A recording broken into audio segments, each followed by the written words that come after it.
Hello friends, welcome back to my channel. তোমাদের স্বাগতম আমার চ্যানেলে। আজকে আমি আলোচনা করব অ্যাপোস্ট্রফি এস সম্পর্কে। সবাই জানে অ্যাপোস্ট্রফি এস মানে র বা এর। আচ্ছা, এখন অ্যাপোস্ট্রফি এস কার কার সাথে বসবে? সাধারণত অ্যাপোস্ট্রফি এস বসবে ব্যক্তির সাথে, ব্যক্তির মতো মানে ব্যক্তির সাথে অ্যাপোস্ট্রফি এস বসবে। যেমন মিনার বিড়াল, মিনাস ক্যাট। আবার ব্যক্তির মতো আচরণ করে এমন কিছুর সাথে অ্যাপোস্ট্রফি এস বসবে। যেমন নেচার মানে হচ্ছে প্রকৃতি।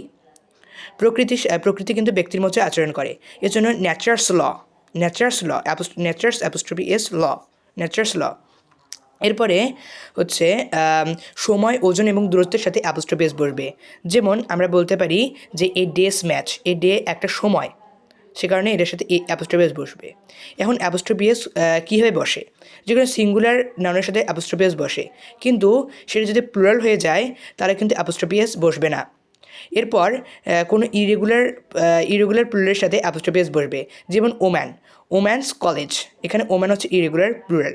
সো ধন্যবাদ, আশা করি এটি তোমাদের কাজে লাগবে। বাই।